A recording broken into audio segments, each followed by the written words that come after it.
नमस्ते दोस्तों, कैसे हैं आप लोग। जीएसटी सीरीज की ये तीसरी वीडियो है। इसमें हम लोग देखेंगे कि set of input tax credit हम कैसे ले सकते हैं। मतलब आपको पता होगा कि तीन तरीके के टैक्स, इनफैक्ट चार तरीके के टैक्स आपको जीएसटी में लगते हैं। एक तो लगता है आपको आईजीएसटी, जो आपको पता है कि इंटर स्टेट सप्लाई पे लगता है।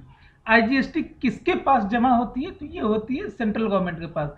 सेंट्रल गवर्नमेंट फिर क्या करती है, उस आईजीएसटी में से जो कुछ स्टेट का शेयर होता है वो स्टेट को दे देती है। वो अलग काम है। आपको क्या करना है, आपको ये जानना है कि आईजीएसटी किसके पास रहता है। वो सेंट्रल गवर्नमेंट के पास रहता है। उसके बाद आते हैं सीजीएसटी। सीजीएसटी भी सेंट्रल गवर्नमेंट के पास रहता है। एसजीएसटी, एसजीएसटी स्टेट गवर्नमेंट या जो रेस्पेक्टिव स्टेट गवर्नमेंट है उनके पास रहता है। और यूटीजीएसटी, जो यूटी, जिनको यूटी का स्टेटस प्राप्त है जीएसटी में, अगर वहां पे अगर स्टेट आप सप्लाई करते हैं या इंटर यूटी आप सप्लाई करते हैं, intra UT, sorry inter UT नहीं, तो वहां पे यूटी जीएसटी लगेगा। और तो कुल मिला के आपको जाननी इतनी है कि सेंट्रल गवर्नमेंट के पास कौन कौन सी टैक्स जाती है, आईजीएसटी, सीजीएसटी और एसजीएसटी जाती है स्टेट के पास। इसके साथ जो एक जीएसटी का कंपनसेशन सेस है, वो कहाँ जाता है? जीएसटी का कंपनसेशन सेस आपको मालूम होना चाहिए कि ये जो भी, मतलब जैसे टोबैको प्रोडक्ट है या फिर एरेटेड जो आपके वाटर ड्रिंक है, मतलब जैसे कार्बोनेटेड वाटर ड्रिंक, उस पर आपको जो जीएसटी कंपनसेशन सेस लगता है। कोल्ड ड्रिंक सीधी सी बात है, एरेटेड वाटर मतलब कोल्ड ड्रिंक, उस पर जो है आपको जीएसटी का कंपनसेशन सेस लगता है। और ये जीएसटी का कंपनसेशन सेस आपको कहाँ जाती है? ये भी सेंट्रल गवर्नमेंट के पास जाती है।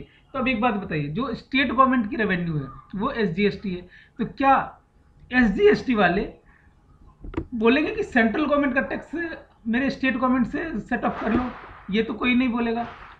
और वैसे वर्षा स्टेट भी अपना रेवेन्यू शेयर नहीं देना चाहेगी। तो सीजीएसटी और एसजीएसटी आपस में तो सेटअप नहीं हो सकते। मैं यूटीजीएसटी को एसजीएसटी ही मानता हूं। तो आप समझ जाएंगे जब मैं एसजीएसटी बोल रहा हूं तो एसजीएसटी प्लस यूटीजीएसटी। इसके बाद दोस्तों, अब एक बात बताइए, क्या इंटीग्रेटेड जो टैक्स है वो तो स्टेट का भी शेयर है और उसमें सेंटर का भी शेयर है, तो क्या वो एसजीएसटी सीजीएसटी से सेटअप हो सकता है? तो यस, वो हो सकता है, एसजीएसटी और सीजीएसटी सेटअप। और इसी तरीके से आप देखेंगे जो तीन टैक्स है, मैं एक, वैसे तो इसकी कई सारे आपको बेयर एक्ट में बहुत लंबी लंबी एक्सप्लेनेशन मिलेगी। ये बहुत ही छोटा सा एक्सप्लेनेशन है और इसी क्रम में ये इस तरीके से सेटअप होगा। तो अगर आपकी सिंपल सी देखिएगा, देखिए लाइबिलिटी अगर मान लेते हैं आपकी आईजीएसटी की, मैं एक एक करके समझा रहा हूँ। अगर लाइबिलिटी की आउटपुट लाइबिलिटी है, मतलब लाइबिलिटी मतलब आउटपुट जीएसटी आपको पे करनी है, तो आपके पास अगर क्रेडिट अवेलेबल है आईजीएसटी की, तो सबसे पहले आईजीएसटी को एडजस्ट करेंगे। उसके बाद अगर आपके पास सीजीएसटी है तो सीजीएसटी को एडजस्ट करेंगे।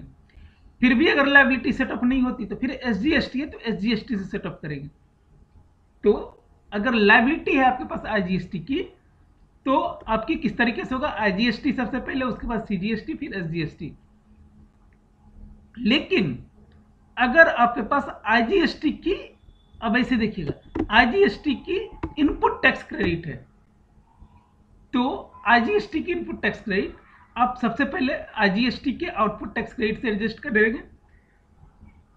उसके बाद सीजीएसटी या एसजीएसटी में किसी को भी किसी प्रोपोर्शन में आप एडजस्ट कर सकते हैं, या आपकी मर्जी। ध्यान से सुनिएगा, ये टेबल मैं आपको जो बनाया है इसमें पूरी सेटिंग ऑफ का पूरा सार है। फिर से ऐसे समझते हैं, मैं मानता हूं कि लायबिलिटी है आईजीएसटी की, मतलब लायबिलिटी आईजीएसटी की पे करनी है। तो मतलब अगर मानते हैं लायबिलिटी से, मानते हैं यहां पे 10,000 रुपए लायबिलिटी आईजीएसटी की, और मेरे पास आईजीएसटी 5,000 रुपया है, सीजीएसटी 2,000 रुपये है, एसजीएसटी 3,000 रुपये है। तो सबसे पहले क्या करेंगे, हम उस आईजीएसटी में से जो लायबिलिटी है मेरी 10,000 की, उसमें से पहले आईजीएसटी से सेटअप करेंगे। मतलब पहले ये 5,000 रुपये सेटअप हो जाएंगे। बाकी 5,000 रुपये में मैं एसजीएसटी को पहले नहीं सेटअप करूंगा, पहले सीजीएसटी को सेटअप करूंगा। ये 2,000 पहले इसमें सेटअप होंगे, फिर ये 3,000 सेटअप होंगे। अगर मान लीजिए कि लायबिलिटी यहाँ पे 7,000 की होती और आईजीएसटी क्रेडिट 5,000 की होती और सीजीएसटी मेरी 1,000 की है और एसजीएसटी 5,000 की है, तो मैं ऐसा नहीं कर सकता था कि आईजीएसटी से मैंने 5,000 रुपये एडजस्ट कर दिए, बाकी एसजीएसटी से कर दी। ये क्रम आपको फॉलो करना पड़ेगा। लेकिन अगर आपके पास आईजीएसटी की इनपुट टैक्स क्रेडिट है, मतलब ज्यादा है, आपकी लायबिलिटी आउटपुट लायबिलिटी से ज्यादा है, तो सबसे पहले ये आईजीएसटी से एडजस्ट होगा। उसके बाद सीजीएसटी या एसजीएसटी दोनों में से किसी से भी किसी प्रोपोर्शन में आप कर सकते हैं, आधा आधा कर सकते हैं, पूरा पूरा सीजीएसटी में डाल सकते हैं, पूरा पूरा एसजीएसटी में डाल सकते हैं। ये समझ में आई है। दूसरा अब देखते हैं लायबिलिटी अगर सीजीएसटी की है। इसके बाद एक और चीज समझते हैं कि अगर सीजीएसटी की लायबिलिटी है तो एसजीएसटी से एडजस्ट नहीं होगी। ये आपको समझ में आ रहा है क्यों? क्योंकि दोनों के रेवेन्यू से अलग अलग है, और एसजीएसटी की लायबिलिटी है तो सीजीएसटी से वो नीट सेटअप होगा। आपको पता होगा जब भी कोई आपको टैक्स लगता है, जीएसटी बोलते हैं 12%, तो उसमें 6% होता है सीजीएसटी, 6% होता है एसजीएसटी, लेकिन आईजीएसटी वो 12 का 12% होगा। अब उस 12% का आधा जो है वो सेंट्रल गवर्नमेंट बाद में स्टेट गवर्नमेंट को देती है, इसीलिए ये तीनों को एडजस्टमेंट अलाउ किया है। अब देखते हैं अगर लायबिलिटी सीजीएसटी की है तो सबसे पहले हम सीजीएसटी से एडजस्ट करेंगे उसकी लायबिलिटी। उसके बाद अगर कुछ बचा है तो आईजीएसटी की आईटीसी से उसको एडजस्ट करेंगे। सीधे सिंपल सी चीज है। आप अगर आपको भूख लगी है सीजीएसटी के फॉर्म में, सबसे पहले अपने घर में खाना खाएंगे, उसके बाद जाएंगे जो भंडारे में खाना खाने के लिए, भंडारा है, भंडारा इस दोनों में बढ़ता है। इसी तरीके से एसजीएसटी की लायबिलिटी है तो सबसे पहले अपने घर में एसजीएसटी, उसके बाद भंडारा आईजीएसटी। आइए कुछ एग्जांपल्स कर लेते हैं इस पे। तो सबसे पहला एग्जांपल इस तरीके से कि आईजीएसटी की आईटीसी आपके पास 10,000 की है, लायबिलिटी 1,000 की है, सीजीएसटी की लायबिलिटी 6,000 है और एसजीएसटी की लायबिलिटी 4,000 है। मतलब आईटीसी सिर्फ मेरे पास आईजीएसटी की है। तो अब आप देखिए अगर यहाँ पे आउटपुट आईजीएसटी भी है और इनपुट आईजीएसटी भी है, तो पहले मैं देखूंगा आउटपुट आईजीएसटी को मैं कैसे एडजस्ट करूंगा। तो आउटपुट आईजीएसटी को मुझे एडजस्ट करने के लिए सबसे पहला जो है वो आईजीएसटी लूंगा, उसके बाद फिर मैं सीजीएसटी लूंगा, फिर एसजीएसटी लूंगा। तो यहाँ पर मैं पहले आईजीएसटी ले रहा हूँ, तो आईजीएसटी कितना 1,000 रुपये मैंने पूरा सेटअप कर दिया। तो बैलेंस मेरा कितना बचा 9,000 रुपीज। अब ये 9,000 में सीजीएसटी और एसजीएसटी दोनों में किसी भी प्रोपोर्शन में ले सकता हूँ। तो मैं एक काम कर दिया, यहाँ पे 9,000 था तो यह पूरा का पूरा 6,000 मैंने सीजीएसटी में एडजस्ट कर दिया। तो अब कितना बैलेंस बचा 9 - 6 3,000 रुपये। एसजीएसटी में 4,000 थी तो 1,000 की मेरी लायबिलिटी बन गई जो मुझे कैश में पे करनी पड़ेगी। अल्टरनेटिवली हम ऐसे भी कर सकते थे कि एसजीएसटी पूरा का पूरा हमने 4,000 इससे सेटअप कर दिया और बाकी सीजीएसटी 3,000 किया, सीजीएसटी मैंने 1,000 रुपये पे कर दिए। उसके बाद दूसरा एग्जाम्पल देखते हैं कि सीजीएसटी की आईटीसी अवेलेबल है 10,000, मतलब आईटीसी किसकी अवेलेबल है सीजीएसटी की, और आईजीएसटी की लायबिलिटी है 4,000, सीजीएसटी की लायबिलिटी है 7,000 और एसजीएसटी की लायबिलिटी है 4,000। इसी तरीके से फिर ये कॉलम बना लिया, लायबिलिटी कितनी है आईजीएसटी की 4,000, सीजीएसटी की 7,000, एसजीएसटी की 4,000। अब मेरे पास क्रेडिट किसका है, क्रेडिट है सीजीएसटी का। अब तो इसमें कैसे सेटअप होगा, तो अब आप बोलेंगे कि सीजीएसटी है तो सबसे पहले मैं सीजीएसटी एडजस्ट करूंगा फिर आईजीएसटी एडजस्ट करूंगा। नहीं, आप ऊपर आइए, ऊपर आपने क्या पढ़ा, अगर आपके पास आईजीएसटी की लायबिलिटी है तो वो सबसे पहले किससे जाएगी आईजीएसटी से, उसके पास सीजीएसटी से जाएगी। उसके बाद अगर सीजीएसटी की लायबिलिटी है तो वो सीजीएसटी से जाएगी फिर आईजीएसटी से जाएगी। मतलब ये कैसे रूट होगा, अगर सीजीएसटी की आपके पास लायबिलिटी है तो इस तरीके से रूट होके आएगा, ऐसे ये राउंड में ऐसे करके आएगा, पहले इधर से इधर जाएगा फिर यहां से यहां आएगा। तो इस तरीके से आप देखिए नीचे इसको किस तरीके से हमने सेटअप किया है। तो देखिए सबसे पहला जो है आपके पास आईजीएसटी की जो लायबिलिटी है उसको हम सेटअप करेंगे।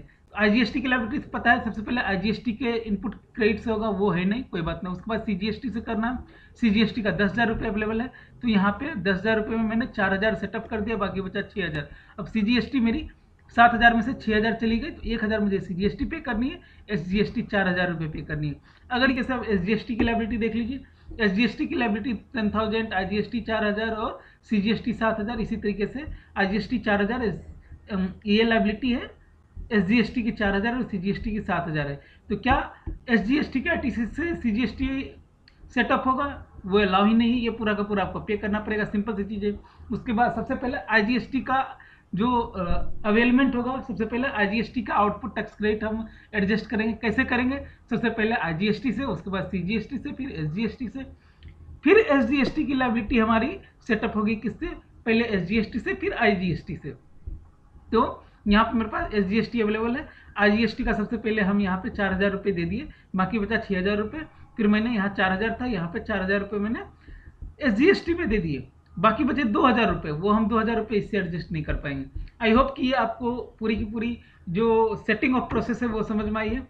अब एक चीज आप सोचो, जीएसटी कंपनसेशन से किससे एडजस्ट होगा, तो वो जीएसटी कंपनसेशन से ही होगा और किसी से भी नहीं होगा, क्योंकि वो ओवर एंड अबव अलग टैक्स है। इसके बाद दोस्तों कुछ नोट आप देख लीजिए कि अगर जो बायर है वो invoice date including GST amount 180 दिन के अंदर अगर पे नहीं करता है तो उसने जो आईटीसी क्लेम किया था उसका रिफंड, उसको उतना अमाउंट पे करना पड़ेगा जितना उसने आईटीसी क्लेम किया था। उसके बाद दोस्तों सीएसआर एक इनिशिएटिव, आपको पता होगा कि जो कॉर्पोरेट्स होते हैं उनके लिए कुछ कुछ सीएसआर इनिशिएटिव दिया जाता है, जैसे स्कूल बनाओ, छोटे छोटे कुछ दान पुण्य के काम करो। तो अगर कुछ एक और आइटम को उसमें ऐड कर दिया जिसमें जीएसटी की आईटीसी इन एलिजिबल होगी, ये आपको कभी बाद में बताऊंगा। हाई सी सेल्स और सिमिलर ट्रांजेक्शन पे जो आईटीसी है वो आईटीसी का रिफंड वो आप प्रोपोर्शनली क्लेम नहीं कर पाएंगे। लास्ट वीडियो में बताया था कि जो कंपोजिशन स्कीम जो है वो ई कॉमर्स ऑपरेटर के लिए नहीं होता, अगर जहाँ पे लेवल है e commerce operator TCS direct करने के लिए, लेकिन ये जो बजट आई है 2023 उससे उसमें भी रिलीफ दी गई है और उनको भी कंपोजिशन स्कीम में आने के लिए अलाउ किया गया है कि वो भी कंपोजिशन स्कीम में आ सकते हैं। अब एक चीज, आप कितनी आईटीसी अवेल कर सकते हो, तो 99% कर सकते हैं, 1% आपको कैश में पे करना ही पड़ेगा। लेकिन किसके लिए एप्लीकेबल है, जो जिसकी टैक्सेबल सप्लाई 50 लाख से ज्यादा है। इसका मतलब क्या हुआ, एग्जम्प्ट सप्लाई नहीं, जीरो रेटेड सप्लाई नहीं, यहाँ एस आ गई है, जेड होनी चाहिए, तो जीरो रेटेड सप्लाई नहीं।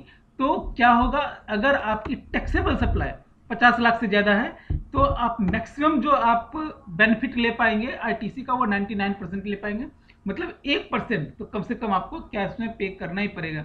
और वैसे भी देखो ये क्यों किया गया होगा, आपकी कोई भी बिजनेस हो आप कम से कम 1-1.5-2% की तो मार्जिन रखते ही हैं, चाहे कितनी भी आप काम ही क्यों कर रहे हो, प्रॉफिट नहीं है तो वो जो 1-1.5-2% का आप मार्जिन रखोगे तो उस पर आपको जीएसटी भी तो लगेगी, तो उतनी जीएसटी तो कम से कम पे करो। 100% आप आईटीसी अवेल नहीं कर सकते हो, लेकिन ये कंडीशन एग्जाम्प्ट है, मतलब आईटीसी आप अवेल कर सकते हो 100%। कब कब, जब आपने 1 लाख से ज्यादा इनकम टैक्स पे किया पास्ट टू फाइनेंशियल ईयर में, उसके बाद फिर अगर आपने 1 लाख से ज्यादा का रिफंड लिया है अनयूटिलाइज्ड इनपुट टैक्स क्रेडिट का तो भी आप कर सकते हैं। उसके बाद फिर अगर 1% से ज्यादा GST liability electronic cash ledger के थ्रू पे किया है तो उसमें भी कर सकते हैं। Government department, PSU, local authority, statutory body अगर आप है तो आप भी 100% आईटीसी अवेल कर सकते हैं। तो ये पूरी की पूरी अवेलमेंट की बात होगी, किस तरीके से आईटीसी आप सेटअप करेंगे।